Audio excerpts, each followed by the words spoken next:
এই আমার কি বুড়া মনে হয়? কি মনে হয়? হ্যাঁ, তাহলে আমার সাথে একটু তাল টাল ঠিক রাখতে হবে। বুড়া বক্তা হইলে আওয়াজ যেমন খুশি তেমন, আপনারা ঘুমাইলে না সে ওয়াজ করে চলে গেল, আমি তো আলাদা, ঠিক না? চেহারাও তো একেবারে খুব খারাপ না নাকি? প্রতি বছর মাহফিলে গেলে 2-4-5টা বিয়ের প্রস্তাবও আসে। আলহামদুলিল্লাহ, কন্যা আলহামদুলিল্লাহ। এই জন্য আওয়াজ ঠিকঠাক করে দিন, কন্যা আলহামদুলিল্লাহ। জোরে সরে বলেন, আমাদের জীবন মরণ কার হাতে?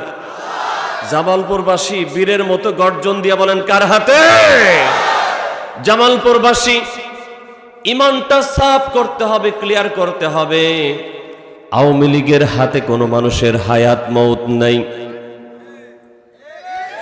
বিএনপির হাতেও, জাতীয় পার্টির হাতেও মানুষের হায়াত মৌত নাই, বাংলাদেশ জামাত ইসলামীর কাছেও কোনো মানুষের হায়াত মৌত নাই, হেফাজতের কাছেও নাই, সরমনের কাছেও নাই, পুলিশের কাছে নাই, আর্মির কাছে নাই, র্যাবের কাছে নাই, এনএসআইয়ের কাছে নাই, সিআইডির কাছে নাই, ডিএসবির কাছে নাই, পিবিআইয়ের কাছে নাই।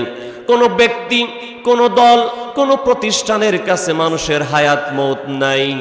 মানুষের একচ্ছত্র হায়াত এবং মৌতের মালিক যিনি, চিৎকার করে বলেন তিনি কে? আর একটু জোরে বলতে হবে, তিনি কে? আল্লাহ রাব্বুল আলামিন কোরআনুল কারীমের সূরা মুলকের মধ্যে বলেছেন, আল্লাযী খালাকাল মাউতা ওয়াল হায়াতা লিয়াবলুয়াকুম আইয়ুকুম আহসানু আমালা। আল্লাহ রাব্বুল আলামিন বলেন, আল্লাযী খালাকাল মাউতা ওয়াল হায়াতা, তিনি সেই সত্তা যিনি মৃত্যু এবং জীবন সৃষ্টি করেছেন।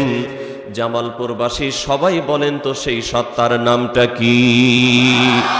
শুধু সৃষ্টি করে ছেড়ে দেন নাই, আবার আল্লাহ রাব্বুল আলামিন বলেন, লিকুল্লি উম্মাতিন আজাল ফাইযা জাআ আজালুহুম লা ইস্তাখিরুনা সাআতাও ওয়া লা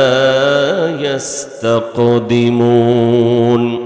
আল্লাহ রাব্বুল আলামিন বলেন, আমি প্রত্যেকটা মানুষের জন্য সময় বেঁধে দিয়েছি, ফিক্সড করে দিয়েছি। 1 সেকেন্ড যদি থাকে, হাজারো প্রচেষ্টা করে দুনিয়া থেকে বিদায় করা যাবে না। আবার সময় যদি শেষ হয়ে যায়, হাজারো চেষ্টা করেও তাকে কেউ ধরে রাখতে পারবে না। কথা কার? আর একটু জোরে বলেন, কথা কার?